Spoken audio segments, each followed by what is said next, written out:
Psychology in Seattle.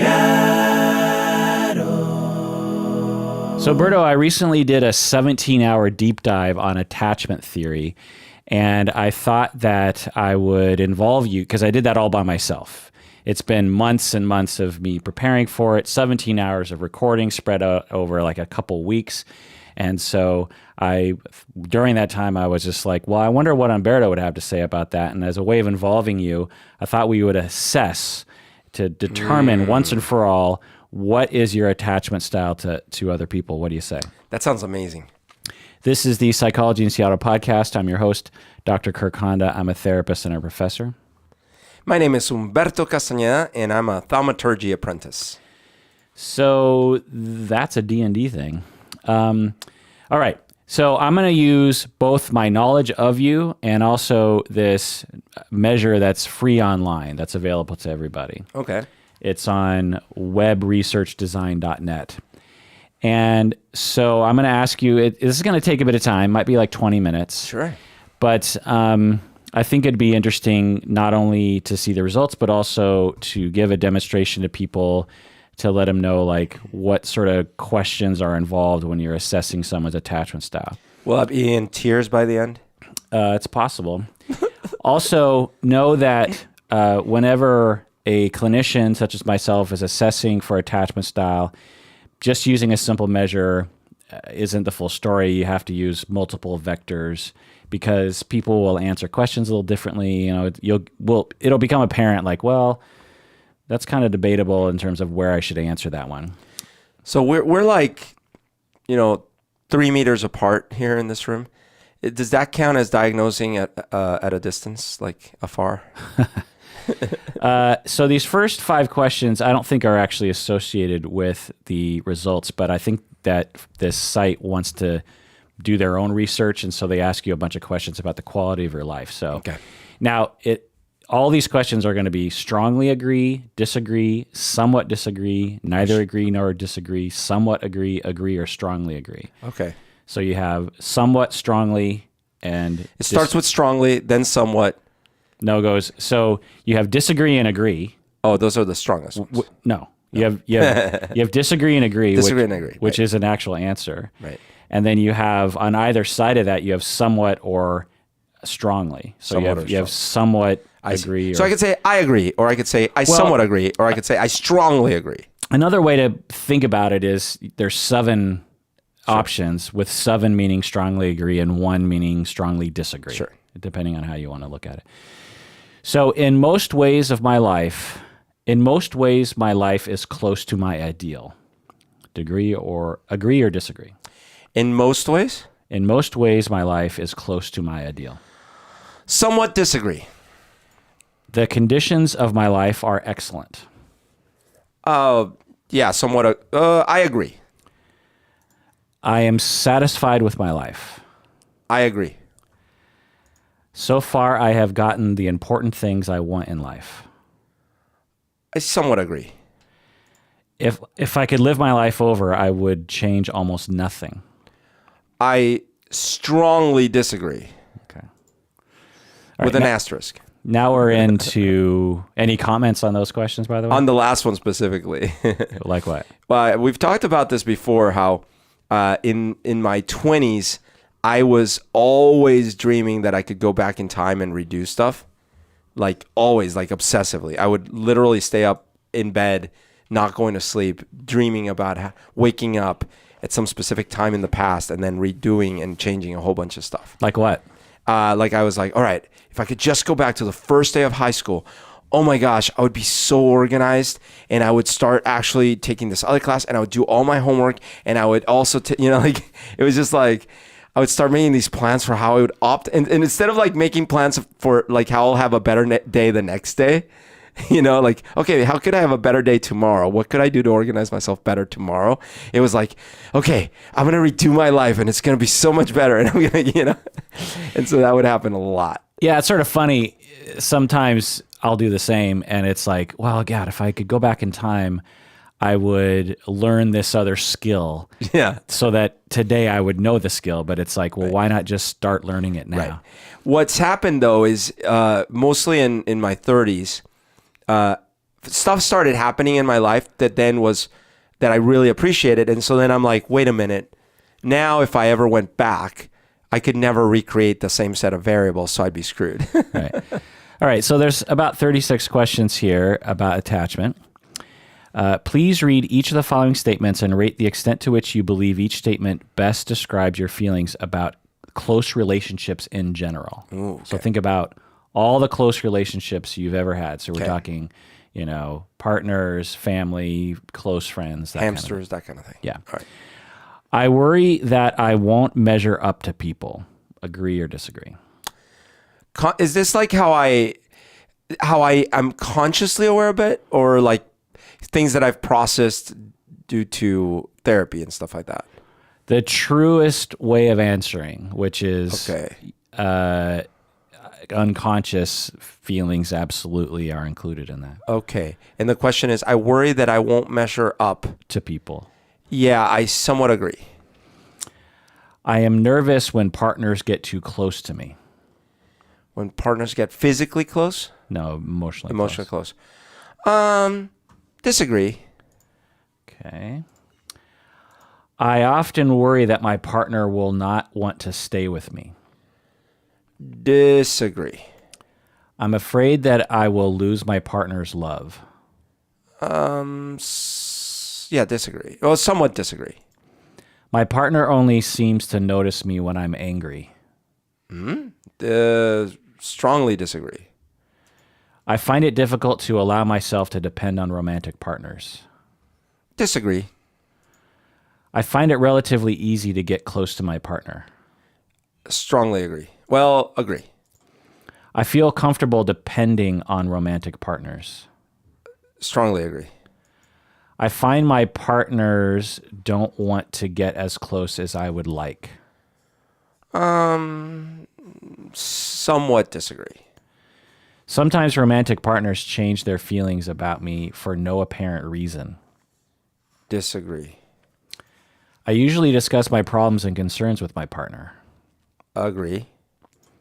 It's easy for me to be affectionate with my partner. Agree. My desire to be very close sometimes scares people away. Oh, that was true when I was younger, so I guess somewhat agree. When I show my feelings for romantic partners, I'm afraid that they will not feel the same about me. Somewhat agree. I often wish that my partner's feelings for me were as strong as my feelings for him or her. There's a neutral, right? Neither agree nor disagree. Neither agree. I'll say somewhat disagree. When my partner is out of sight, I worry that he or she might become interested in someone else. Disagree. I rarely worry about my partner leaving me. Somewhat disagree. I feel comfortable sharing my private thoughts and feelings with my partner. Strongly agree. I am very comfortable being close to romantic partners. Strongly agree. I prefer not to be close to romantic partners. Strongly disagree. It makes me mad that I don't get the affection and support I need from my partner. Okay, so this is one of those where in my past, that would have been a strongly agree. And, I think if I averaged it out, it'd probably be a somewhat agree. Okay. I don't feel comfortable opening up to romantic partners. Strongly disagree. I do not often worry about being abandoned. Do not often.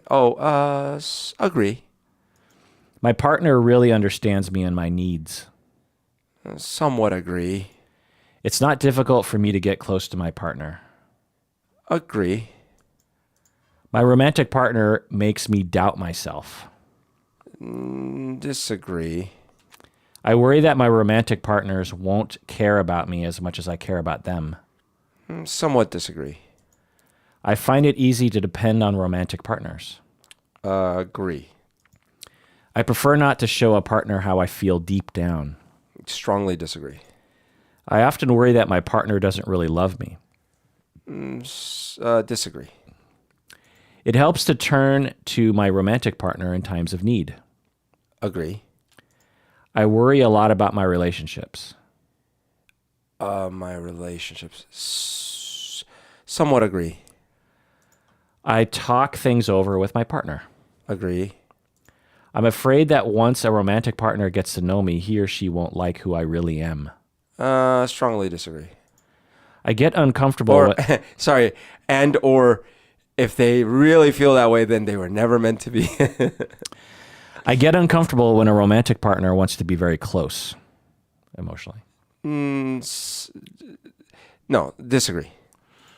I tell my partner just about everything. Strongly agree. All right, let's see how you scored here. So I'll give you the axes, and you can tell me where you think you are at. Okay. So there's two axes. You have one axis, which is low avoidance. So in terms of how much you avoid closeness to other people. Okay. When we're young, we have to deal, you dealt with attachment injuries growing up. Your mom left you. Right. Your dad also left you for a time. Yep. You were separated from your family in Colombia. Then you got to know some people in New York and you were separated from them. And then when you were 15, you got separated from everyone in Bogota. And you had a lot of attachment disruptions. Right. And we, in response to that, as young people, particularly very young, we develop two different styles, essentially, or two different axes of how to deal with that. One is to avoid it, right? To be like, I give up on people. I can do things on my own. Right. The other is to be preoccupied about it, to be very leaning in. So one is sort of moving away to avoid it. It's just like, well, that attachments are painful, so I'm going to move away. The other one is to lean in and to pay very close attention to another person and to be very anxious about their state and how they feel about you. Okay. And so in terms of the avoidance, were you high avoidance or low avoidance? Okay. In terms of avoidance, I feel like I'm probably low avoidance. Okay. And then anxiety or preoccupation, were you low anxiety? Medium anxiety. Medium anxiety. Yeah. That's pretty close to how you ended up on this test. So there's four different quadrants. You have low avoidance, low anxiety, and that's like the best quadrant to be in, right? Uh-huh. That's what we call secure attachment. Okay. That means that you trust other people, you don't really avoid them, and you're not very anxious about their love or how they feel about you. You feel secure. Yeah. You feel like, you're in the normal range where you can, your partner can leave for a week on a vacation and you're not really worried about anything, Did they leave? Wait, where are they? Yeah. Then high anxiety, low avoidance is what we call preoccupied. This means that you're very preoccupied and you're not avoiding. So you're actually close to that quadrant. You might have been more like that maybe when you were younger. I don't know. Oh, if I had answered this in my early 20s, like especially, or like when I was 19 or 20, 21, the anxiety meter would have been off the charts. Okay. Like my college girlfriend, I was just a terrible boyfriend, man. I was just so preoccupied and attached, and just like, ugh. I give myself goosebumps. Right. So over time, you've healed from those attachment injuries by engaging in secure attachments that you could depend on, that didn't abandon you. Relationships with romantic partners or therapists or friends. Or whatever. And by the way, I feel like I would have also had high scores on avoidance in different ways. Like, for example, before that relationship that I'm talking about, I had a girlfriend in my senior year of high school that I wanted to, like, basically I didn't know how to not be boyfriend girlfriend anymore. So I stopped answering all her calls. I don't know if that's called avoidance, but it was So this is when we get into, because people will ask me this when I present this model of attachment to people. They will often have a similar account to you. Yeah. They will say, well, I feel like I'm mostly preoccupied, but I definitely exhibit some avoidant tendencies. what does that mean? Well, what it means is that you're normal because no one fits perfectly into any category. It's like no one is like 100% extroverted, for example. Right. That kind of thing. So the other quadrants are what's called dismissing or avoidant, which is low anxiety, high avoidance. And then you have what we call disorganized, which is high anxiety, high avoidance. So that's kind of the worst scenario that you're in. I feel like one of the things that happened was that I already had the injury from when I was little. My parents got divorced and my mom left. A lot of times kids stay with their moms. In this case, I stayed with my dad. And so that was, and the way it happened was really traumatic because she left. So like the day she left, I was like either 2.5 or close to 3. And she left me in the apartment we were living in. I remember she gave me like a fruit. I thought it was an apple. She said it was some other fruit, and left me watching TV and said that, she'd be back in a bit. And then she left. And when my dad got home, he's like, "Where's your mom?" I'm like, I don't know. She said she was going to be out for a This bit. is when you're in Bogota? No, this was in Massachusetts. Oh, Massachusetts. And then my dad's like, what? And that was the last time I saw my mom for a long time. That's bizarre. Yeah. So I was completely damaged from that, right? Like, Yeah. It was like, where did my mom go? And literally, like, where is mom? Like, Right. and we kept looking. I would see her everywhere. We'd be driving, and I'm like, that's my mom. That's my mom. All this stuff. So because of that, I already had that trauma. And I feel like with my first few girlfriends, I didn't have this problem. Like I wasn't jealous. I didn't really feel, that kind of stuff. So if you had asked me these questions, I probably wouldn't have felt like I was. Although who knows, at that age, you don't self-describe very well. But then I had this one girlfriend who absolutely broke my heart. And I exhibited at the same time this kind of feeling of like, well, if that's how it's going to be, then I'm done with this. Kind of like this, like quick detachment. But it must have damaged me or re-traumatized me because then my not my very next girlfriend, but the girlfriend after that is the one where I got super like possessive and weird about, Right. So let me ask you, when you were young, 2, 3, 4, 5, you said some elements of what we call separation anxiety, which makes sense. Right. Which is that you would see your mom in places and be very preoccupied with, Right. Where is my mom? Is that my mom? When is she coming back? All those kinds of things. Like, where is she? Why is she not here? Was that on your mind a lot? Yeah, when you like were... it didn't make sense. Like it just, like I can feel the feeling now of, I don't get it. Like, please someone explain it. And then, I'm sure my dad would say stuff like, well, I don't, whatever an adult would make up, right? Like sometimes adults, nothing made sense to me. Nothing made sense to me. Just curious, how long was it until your dad figured out what happened? Because at first he's like, was she killed? Right. It was, I feel like she called him, but so he knew she had left, but I mean, it's really confusing. I do know that it was at least a few days of confusion. And then I know that at some point he ran into her and who eventually became my stepdad, who was his friend at the time, randomly on some bridge or something. And my dad was irate. And so they called the cops, or the cops showed up. And unfortunately my dad... Meaning your dad attacked... I don't know if he attacked, but he was certainly very verbally attacky. Right. So, you've basically revealed this, but just to make sure people understand, is your dad ran into his friend in Massachusetts, another psychiatrist from Bogota. Yeah. And they ran into each other in Massachusetts on a bridge randomly. And somehow your dad finds out that... And they're together. That his mom had... That his wife... Yeah. Your mom had left your dad for his best friend. Right. And then your dad became threatening on some level. Right. And they called the cops? Well, yeah, because two things. My mom was deathly, and I mean deathly afraid of my dad. And so that was one of the main reasons she was, leaving.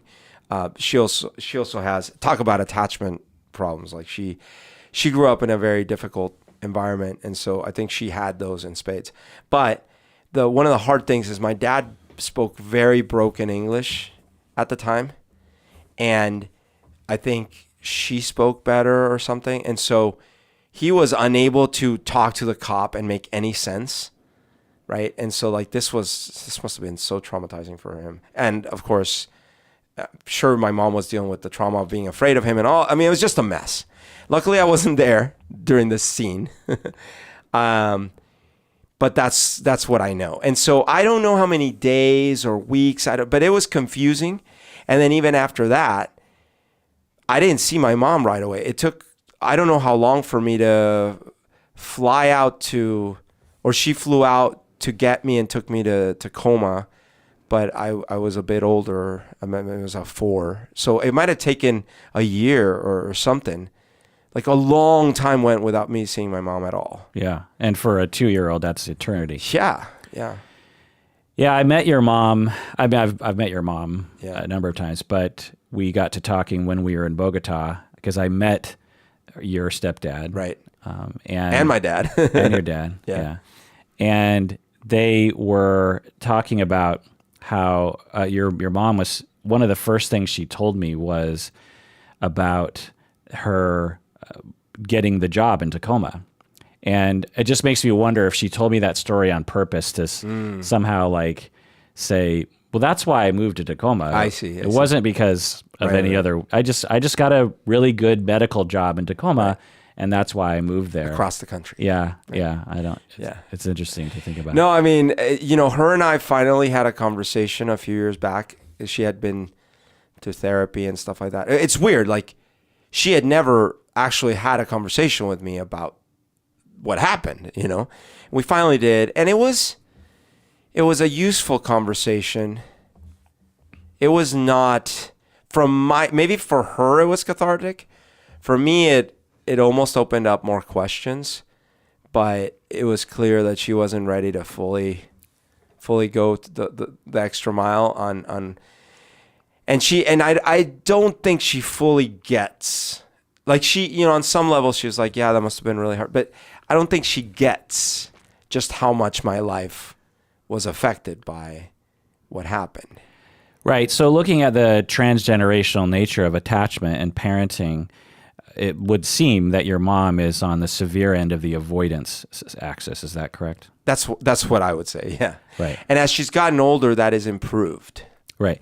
So due to her early childhood, she developed a coping style with difficulties and mistreatment. Right. That involved her saying, you know what, I can't depend on other people. I'm just going to turn it off. Yeah. And when people do that, it's not a conscious thing. They're doing it when they're 1, 2, 3 years old. Yeah.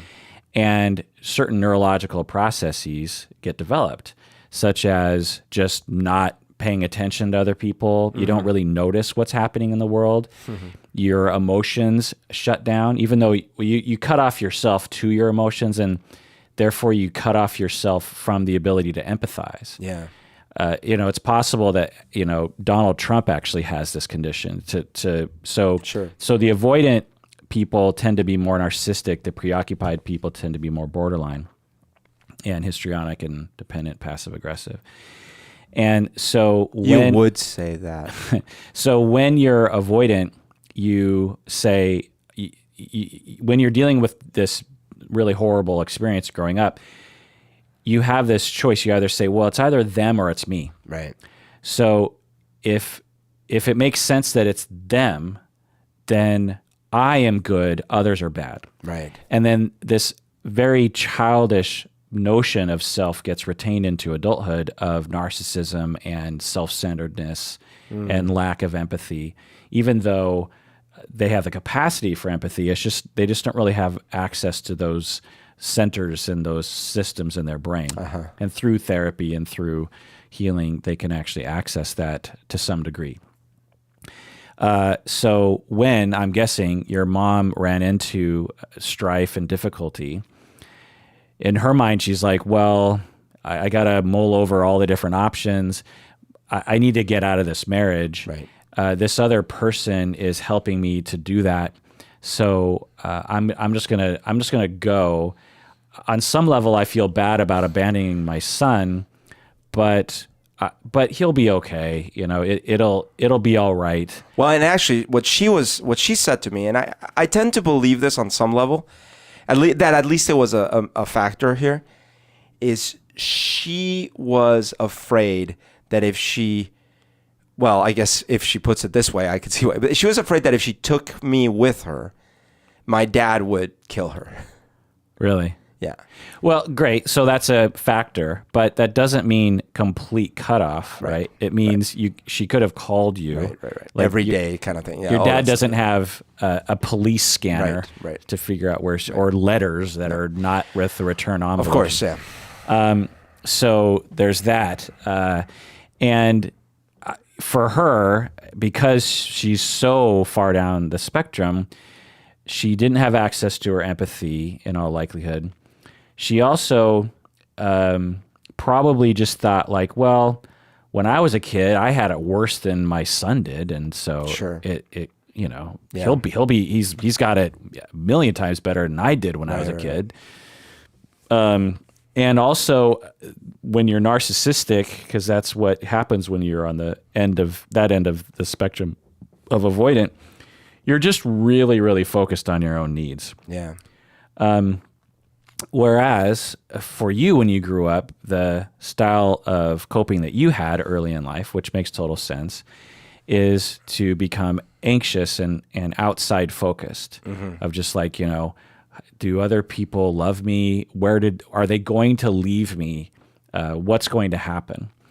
And so when you started to date people in your adolescence, at first it was probably not super affecting to you. So to fill in the gaps between, 2 and 15 or something, your dad was there for the most part. And so were my grandparents and my uncles and my aunts, and everyone loved me. In Bogota. Yeah. So that was a very protective factor to your developing sense of others and yourself, and didn't obviously completely correct for the damage and the attachment injuries earlier, but definitely helped. And not only did it help, but it also hurt, because I was an only child in a house with two doting, a grandma and her sister. I didn't really have to lift many fingers. And my dad told me constantly how much of a genius I was, right? And how amazing I was. So that helped me, of course, because then I actually started being self-confident, right? Like, okay, then I guess I'm pretty cool. And then when bad stuff would happen, or when at school, I would feel like, okay, I'm not part of that clique or this and that, it wouldn't affect me that badly. And now I would obsess about it, probably, but I wouldn't get depressed or something, because I'm like, well, maybe it's their problem because I'm pretty cool, right? Without so many words, that was sort of the mental process. The downside is I didn't realize that in certain contexts, I could come across, especially as I got older, as very arrogant. So, I didn't know this, but sometimes when I would meet some people, I remember in college, this happened to me a bit. And when I was first starting to work and things, I would meet some people and I thought I had made a good impression. And then I would hear from someone like, yeah, he thought you were super stuck up or arrogant or something. Was that a defense, or was it believed? No, I'm sure it was, because, here's one example, right? So at the time I had an internship at this company that was, I was pretty proud of it, right? But this person that I meet, they're like, oh, where do you work? And I didn't really want to say, because I didn't want to sound like I was bragging. So I kind of was vague about it. And then he's like, oh, okay. And then it finally came out and he's like, oh, my mom works there or whatever, right? So later he told my friend, he's like, yeah, what's the deal with your buddy? I asked him where he works and he's like hemming and hawing. He's like, it's some big deal or something, he took it as me wanting to brag about it, but humble brag and instead for some weird reason, I'm like, well, I shouldn't tell him where I work because that would sound like I'm bragging. So it's this weird combination of I'm sort of bragging, but I'm not bragging, but I don't want to brag. And the net effect was I came across as this arrogant person. And I was like, what? No, I was trying to not sound arrogant. Well, you definitely come across as arrogant. You're better now, but you definitely come across that way to people in social circles. I don't think because well, let's take a break and we get back. I'll actually chime in with my own experience of you. What do you say, Berto? Let's do it.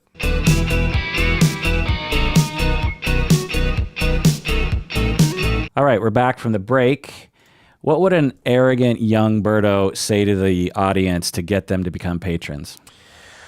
Hey, as you guys know, this is the best podcast. Not one of the best, the best podcast. We don't really need your help. That's not what I'm asking here. It's like if you want to feel sort of blessed by helping us out, where you're not really helping us, but you're like sort of helping yourself. So go ahead or don't. I don't really care. Yeah. So to chime in about my own experience of you, I would say that you definitely come across as arrogant to other people. And I do too. I think to a lesser extent than you do. And I think it was worse when I first met you. If I was to think about where that comes from, I honestly don't think that you think that you're better than other people. So it's not that. I think probably what it is that, I mean, you are smart, so we've tested your IQ. It is extremely high. It's like 99.8 percentile or something. But I would say that the reason why you do, because you do a lot of behaviors, particularly when people first meet you, that would give off a definite vibe of arrogance. Because, for people listening to the podcast, it's like, well, of course, Berto's going to say things because it's two people in a room. Yeah. He has to contribute half as much. It makes total sense. But times like 10 and like put him in a room of like 20 people. Right. And Berto is just like one of 20 people and most don't know him.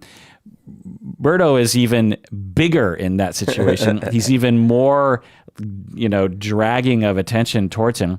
But I don't think that it's because you think you're awesome. I think it's because it's an interesting version of arrogance that's actually, I think, born in your preoccupation because you're extremely worried, if I could say this, about other people's experience. You're very focused on, you enter a room with 20 people and everyone is sort of tense and they don't really know each other.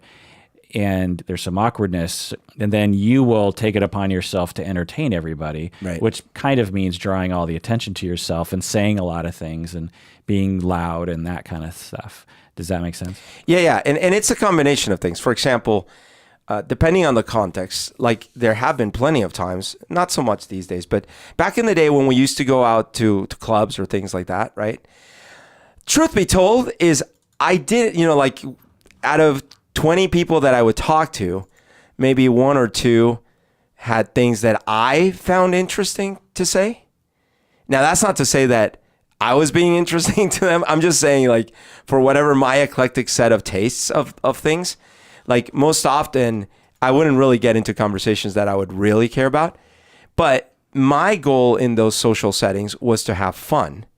And so my way of having fun was not caring so much about the content and caring more about the style, right? So I arrive at, say, the W Hotel, right? And I'm like, yeah, whoa, what's up? And it's like people I've barely met or seen once, but I barely recognize them. So I'm like, how's it going? Oh my gosh, it's been so long. Like if I was being completely honest and truthful, I walk in and be like, oh yeah, well, I mean, we've met. We shouldn't even say hi to each other. I mean, come on, like, but that's not fun, right? So since I'm trying to make it fun for myself, right, I'm amping it up to 11 and not actually caring, for better or mostly worse, what people might feel about me amping it up to 11. And what ends up happening is, and it's a weird thing, it's sort of a self-selecting mechanism because I call the herd, and out of like 100 people, one or two are into the Berto style. And that's okay because we end up getting along. What I'm not aware of, though, is that like the other 98 were like, oh, what's wrong with that dude? But over time, like certain aspects of it have been drilled or sandpapered off a little bit, right? And actually, it's been weird because when I was in college, I actually could tend to be the other way. Like I would maybe go to a party and and depending on my mood, I might not say anything to anyone, right? Like just be like, do. Wow, that's different. And, but it really was dependent on how I felt that day. Like there was a lot of like mood dependency. Yeah.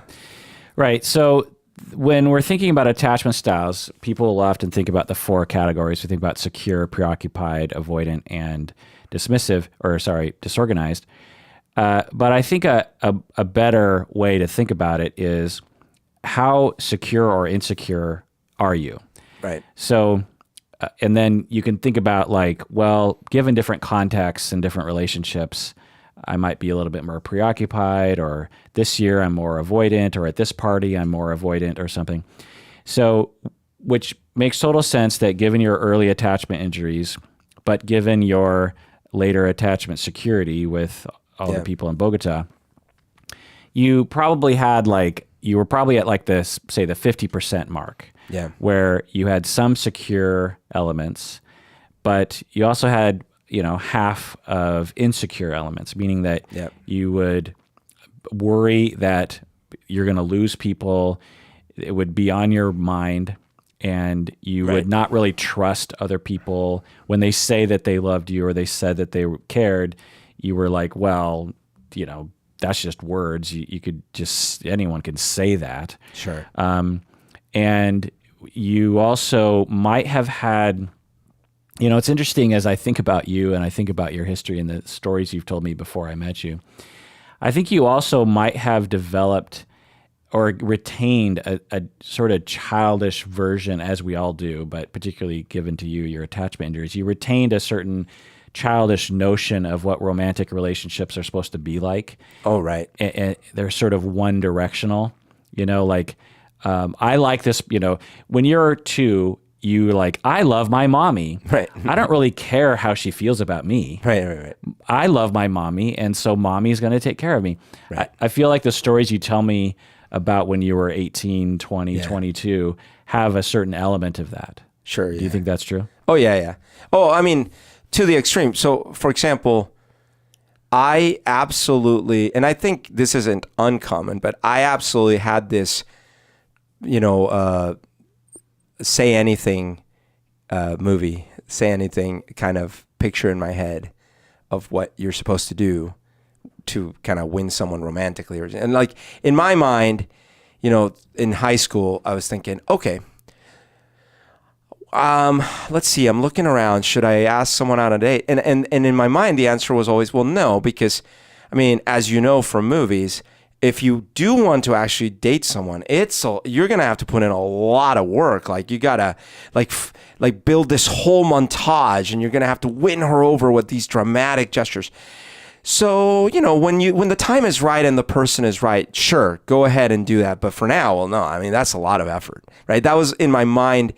And right, which sort of points to, correct me if I'm wrong, a assumption or a style of relating that doesn't necessarily involve having empathy or trying to get inside the other person's mind in an accurate way. Right. Because if you were in the other person's mind and you're, say, a senior in high school, you would know that, well, in all likelihood, if someone likes me, it doesn't really matter how I ask them. They just want to have intimacy with me or contact with me or hang out with me.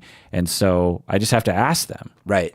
And it's interesting because he's in the Say Anything. It's been a while since I've seen that movie, but everyone knows the iconic scene where John Cusack holds the boombox above his head and he's wearing that and he's in the rain. And I don't think it's raining. I think he's just wearing a rain. Oh, sorry. Whenever I think of John Cusack, I picture rain. Yeah. I mean, it was in Seattle after all, but the at least that scene is very one-dimensional, right? It's look at what I'm doing for you, right? Therefore, you love me, right? I mean, I'm holding this thing up, and it's a cool song that I picked, right? And so obviously, this is enough. Or right. Look at the performance that I'm doing, right? This is obviously going to work. I don't actually have to go to you and talk to you and say like, so how did we get into this conflict to begin with? It's a very romantic, especially old rom-com sort of notion. And it was probably adopted by you because as you're growing up, as a teenager, you're just like, okay, well, I want to relate to other people. I'm desperate, as anyone is, particularly people with attachment injuries, for closeness and secure attachment.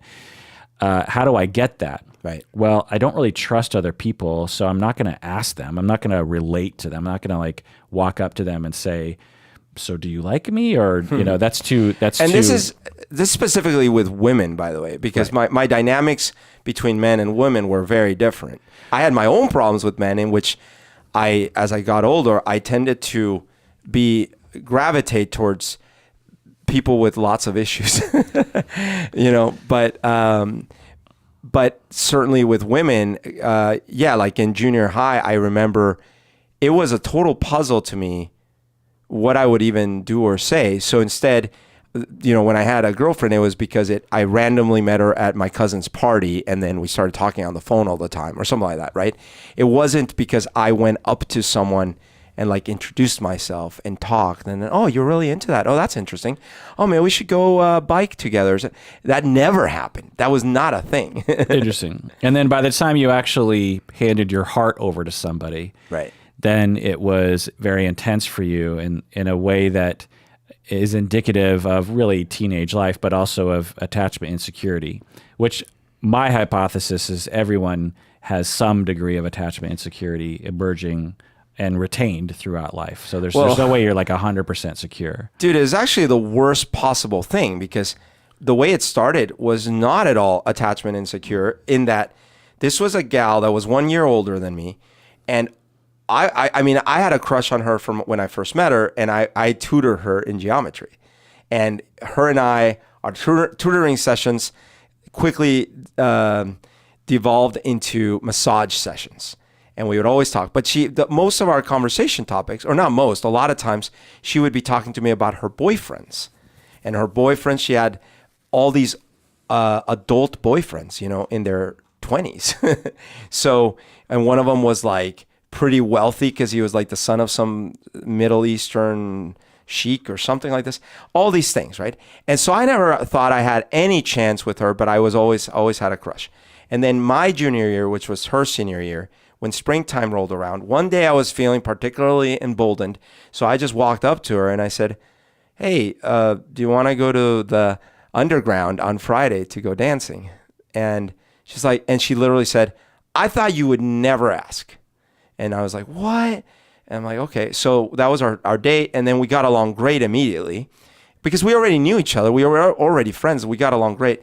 And she became totally obsessed with me in what I thought was a great way because she would write all these love notes every day. And she was always telling me how amazing and awesome I was. And I was like, oh, that's great. And then I would see like a lot of guys would flirt with her, and especially a lot of these like jocks and stuff like that. And I didn't care because like I actually felt secure. But then she literally like she invited me to her prom. And I was like, great. And I got a tux and everything. And like the day before or 2 days before, like right before, she says, I am so sorry. I had forgotten I had asked my cousin months ago. And I was like, okay, wait, what? My cousin, which cousin? My cousin Steve. I'm like, wait, Steve as in the 29-year-old piano playing Steve that you've dated? No, that's my cousin. And I'm like, wait, what? And I'm like, I already got a tux and everything. She's like, I'm so sorry. And I'm like, okay. So I was like internally devastated, but I switched into that mode where I was like, oh, well, fine. Well, then screw you kind of thing, right? So then I didn't go to the prom. And then Monday rolls around and I'm like, we're in the bus. And I'm like, so how was the prom? She's like, oh, I am so sad that I didn't go with you. And I'm like, why? It was a total disaster. I'm like, what? And then she tells me this like basically rape story. And granted, that would have been like horrific if it hadn't been for the fact that she essentially had a rape story for every boyfriend she had and eventually had one for me too. She told one of my friends that I had tried to pin her down and rape her. And so this, I think, re-injured me, where I actually was probably on a decent track, and then it just like pulled me back into a shell. Did you break up? Oh yeah, this is so ridiculous. I went to talk to her pastor from her youth group, from her church, her youth pastor. It was like one of these newborn or reborn Christian churches. And he's like in his 20s or whatever. And I had this conversation with him, and I said, listen, I need some advice, because, you know, I thought I loved her, but then this happened. I don't think this is good. And blah. And he said, oh yeah, I agree with you. What you should do is write her a letter, just explain, and then just let her go. And I'm like, okay, I think you're right. That makes sense. So I did. I wrote a letter. I said, and then that was it. And I come to find out a year later or something like that guy got kicked out of his parish because he had a relationship with her. Oh my God. Yeah. That there was a lot of chaos. I don't know what happened to her, what kind of trauma, what was the deal.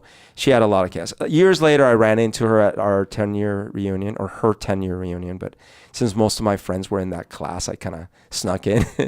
And we sort of made peace with it. I mean, I was never actually, I should have been, I guess, but I was never actually mad at her. I was just heartbroken, and I really missed her for a couple of years. I thought about her a lot and stuff like this. Wow, a couple of years. You know, like sporadically, I'd be like, oh man, Krista. You know, because she was like my first real love, right? Or what I thought it was anyways. So at the 10-year reunion, we talked, and she had a pretty rough go at it. Like she had a abusive relationship and two kids, and then divorced, and you know. Yeah. So I was like, okay, I just felt bad that happened to her, and then I was fine. But at the time, I really feel that re-injured me, and I didn't know it, right? But I felt like I was actually pretty secure. Here was like this gorgeous girl, you know, and I didn't even feel threatened by, and then all of a sudden I had a right to feel threatened, it turns out, because she like totally screws me over. So I think that really made me like go back. And so then that, like I said, I had one girlfriend after her, which I was actually okay with, but I was already starting to be weird and I didn't realize it. And that's the one that I stopped calling. I was already starting to become weird. And then my very next girlfriend, that's the one where I became like this controlling, paranoid, jealous freak. Which is a preoccupied thing to do. Yes. Very anxious. Yes. And particularly if you're a male, but women can do this too, your solutions are, you can either be, if you're preoccupied, you can either be controlling, abusive, and aggressive and intimidating, meaning like, who are you talking to? What are you doing? What were you doing all day? How come you're thinking different thoughts than me? How dare you think different thoughts than me? Yep. The other tact is to become to give off a vibe that you're hurting a lot. So you are sad, or you're very hurt that the other person didn't call you enough. Oh, I see. And going into the direction of even like drumming up, or even unconsciously having psychogenic issues with your body. Oh. Like, oh, my tummy is hurting. Right, or I have a headache and I need someone to take care of me, because you learned when you were young that's how you deal with it. I mean, correct me if I'm wrong, but your dad was controlling of your mom. Is that right? That's as far as I can gather it. Yeah. So before you can remember, right, you absorbed I saw that style. So it seems like your mom was extremely avoidant and your dad might have been very preoccupied. Right. Which is a pursuer distancer kind of thing. And so when you were particularly upset, you kicked into that old learned preoccupied behavior and that way of attaching.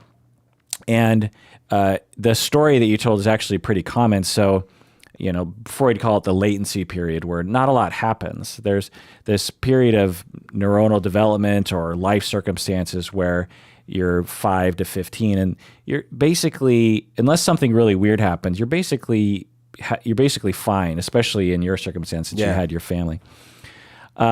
And then you engage in a relationship, and it's interesting to think about if it was a different sort of person and they had let you down easy. Right.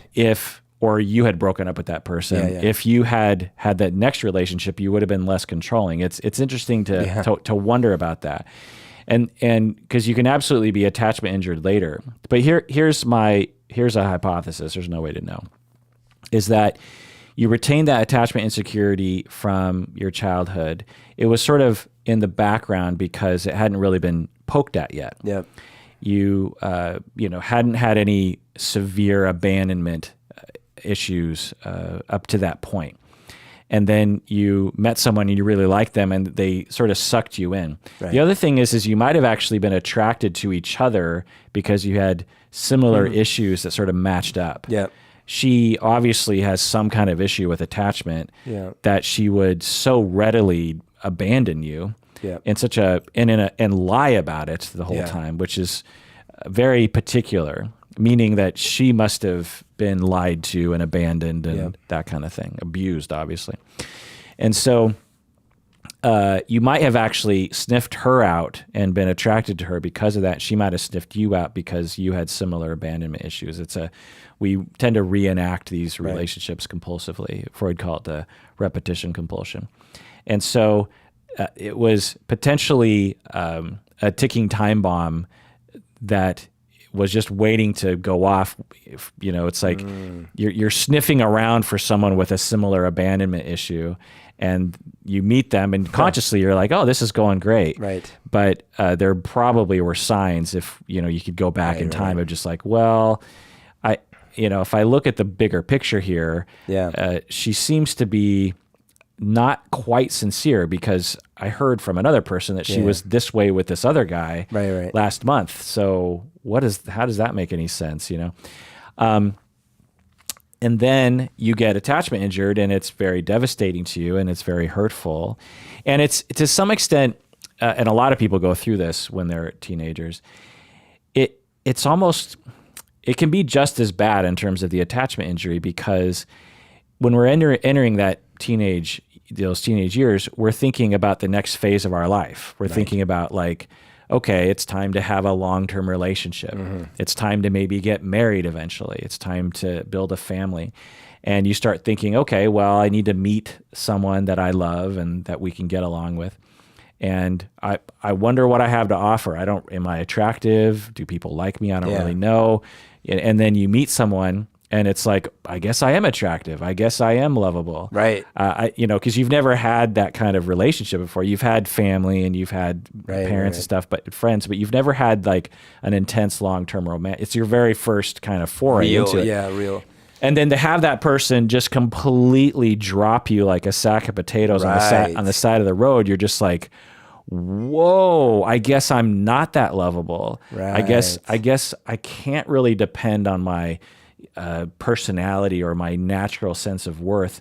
I have to actually be hyper vigilant about the other person. And this is when your preoccupied nature emerged. And in your next relationship, you were extremely focused and scared. But you weren't saying that. You weren't like, honey, I'm very afraid that you're going to cheat on me. That's why I'm so upset all the time. It was just the behavior. Well, and actually, now that I think about it, it's because the girlfriend I had right after that one, it was definitely what one might call a rebound, right? But the way it started was, I thought, great, because what it was is we were playing volleyball at our church, and some kids were there visiting from a different church out in Chehalis or something, like far, right? And I'm sitting there playing, and I look over, and I see a couple girls, and they're both kind of cute in their own way, and one of them is this blonde. And I'm like, oh, this is pretty cool. And then I'm playing, and at the time I played quite a bit of volleyball, so I start playing and I did pretty well, so I was like showing off a little bit. And so like Top Gun? Yeah, not quite, but yeah. And I start like kind of saying my little funny retorts and things like that, and I start getting a vibe like, okay. I think I'm striking some chords here. And so, I think I got the blonde's number, and we the two of them, and then me and another friend, we did something. And then essentially it was pretty obvious that the blonde was into me, and then I was into her. And so we started dating. She lived far, so that was a little bit of a problem. But at first, the first few like weeks or whatever, this was during the summer, right after, I forget. Oh, but right after my junior year, the summer right after my junior year. And it was great. You know, we'd go over there, visit them. We'd go to Seattle sometimes. It was really fun. But then something started happening where I started becoming a narcissistic dick. Where, for example, I took her to Wild Waves. And we're sitting there at Wild Waves having lunch. This is a water theme park. We're having lunch, and I'm acting all kind of a little moody. And then I got Why do you think? I think I was starting to not want to be in that relationship, but I didn't know it yet. And so my tactic started to be avoidance. Why do you think you didn't want to be in the relationship? Well, I have probably a couple reasons. One of them is ridiculous, but so she lived in cow country, and every time I went to visit her, I know this is so stupid. Every time I went to visit her, it smelled like cows. Yeah. And I hated that smell. And I started mentally associating her with that. So that was, I mean, it's like, what? That's not, yeah. So that was one issue. The other one is actually that, I don't know. Tacoma doesn't smell that great either. No. I actually, maybe that was the only like superficial issue under the hood. I guess I liked her, but I didn't like her that much. Right? I was like, I liked her, but not that much. And I can't really say why. I mean, maybe chemistry wasn't there. Yeah. But I was just wondering if there was like some kind of issue with your empathy and connectivity. Yes. Yeah, I'm sure there was. Given your so to point out to podcast land out there, again, the spectrum of security to insecurity is more relevant than necessarily knowing whether or not someone's preoccupied or avoidant. Yeah. So there were times when you were avoidant, there were times when you're preoccupied, but the general attachment insecurity was retained. If you were more attachment insecure, you would have had more difficulties. Yes. You might have actually had difficulties relating to people in general. Right. And so you were secure enough to have kind of a typical teenage life. Yeah. But insecure enough that in a future relationship, you developed an abnormal sense of control of another person. Yeah. And so in this one, I really was not nice. Like all the problems were on my end. Well, actually, so to look at it through that attachment lens, so let's just go with that you just didn't have chemistry and you were just like, yeah, I think I'm done with this. And the need is space. Yeah. The need is to tell her, I don't want to go out with you anymore. But because of attachment insecurity and immaturity, which are related concepts, instead of just saying that to her, there was an anxiety about being honest about such a thing, which is vulnerable. To say, I'm really sorry, I'm just not, you're opening yourself up to being attacked. You're opening yourself up to being rejected too, right? Because, she could be like, well, I didn't really like you either or something. Right. You're revealing emotions kind of a thing, and that can be just generally scary for people. And ironically, I didn't want to be a jerk. Right. And so with all those pressures to suppress and avoid those vulnerabilities, the only solution was, well, I need to get her to break up with me. Yeah. Or at the very least, I want to tell her like I don't really want to be with her. But I don't really have any way of doing that functionally because I'm so afraid of vulnerability. I'm afraid of my emotions. I'm afraid of being real. I'm afraid of getting hurt again. Right. So I just kind of feel, but that's all subconscious. The conscious mind is just like, I don't know. I'm just kind of annoyed with her right now. She's just kind of bugging me. Yeah. That kind of thing. And then you push her away. It's sort of and then what did she do? Did she end up leaving you? No, this is so terrible. So, first of all, I started doing things that are just such asshole moves. Like I said, we were at Wild Waves and I'm sitting there and I'm like, I look over and I see a girl that looks pretty and I'm like, hey, is that girl looking at me? She's like, yeah, maybe. Why? I'm like, oh, I don't know. Like, why do you think she's looking at me? She's like, I don't know, because you have nice hair. Yeesh. And I'm like, oh, okay. Like ridiculous behavior. I started doing shit like that. Well, right? What were you thinking when you were doing that? I don't know. I was trying to validate myself or something. I guess. Yeah. And then And then the worst, I stopped answering the phone when she called. Oh, I think you talked about this. You ghosted her. I ghosted her. Yeah. And then I saw her a year later or 2 years later. Oh, you never even talked to her? No, never again. How long did you go out Not with her? never again. I didn't. How long did you go out with her? We were going the whole summer. It was like 3 months or something. Wow. And God. And she. So this is before your junior year or before my senior year. God damn, dude. I know. God damn. I know. And then I ran into her like a year later or maybe 2 years later, and she had gotten married, very young. I mean, that's a whole separate issue. But she had gotten married, and she told me how happy she was, and I did apologize, but man, not enough. Like, well, you weren't old enough. oh man, I regret it to this day. It's one of my biggest regrets.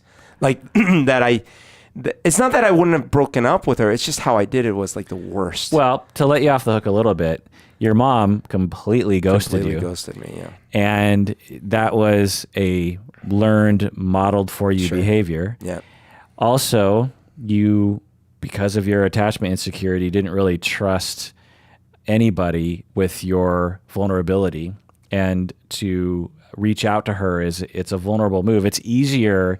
You know you're not going to get hurt if you don't answer her phone call. Yeah. You know, it seems weird, but breaking up with someone is an extremely vulnerable thing to do. And when you struggle with vulnerability, you will actually avoid abandoning another person because you don't want to be vulnerable, which seems weird, right? Because it seems like if you're trying to avoid vulnerability, you would get out of a relationship. Yeah. But it's actually really scary to go someone and say, I'm sorry, I actually don't want to be with you. Amy, if you're out there, I am so sorry. I could never say sorry enough. I don't expect you to ever forgive me. It's just crazy. Does she listen to the podcast? No, I have no idea. Like I never saw after that. Unfortunately, like I think she wanted me to know that her life was better. Yeah. And I was happy to take the L that time. I'm like, I already at that time, even though I was still not mature enough, I already felt terrible about it. Yeah. And also get an air freshener. That's right. So what can we say in conclusion about your attachment style? Did you learn anything today, Berto? Yeah, actually I did. I mean, something that makes me personally happy is that I can definitely tell how much my questions, the way I answered, is different than what it would have been 10 years ago, 20 years ago, 30 years ago, right? And that's great because it means that I haven't been stuck in time, right? So that's good. The flip side is, yeah, there's a lot of these things that, especially as we were talking just now and you were pointing out things like, yeah, I always thought of, I didn't call her because I didn't want to hurt her. And then you're pointing out like, yeah, actually you might have been afraid of your pain and not dealing with your pain, that kind of thing. It's a lot of interesting angles that one does not understand or consider when you're growing up and when you're dealing with these things. And imagine if I had been able to talk to someone in high school about all of these things. Imagine the tools I would have. I'm not saying, like people don't listen all the time, but I would have at least saved myself like a decade of stupid. No, I've been there with my clients when I'm treating, especially like 17-year-olds, 16, 17, 18-year-olds, because they're more ready for this sort of discussion. I've seen it happen in my office, or what it feels like. Just 3 sessions of this sort of thing.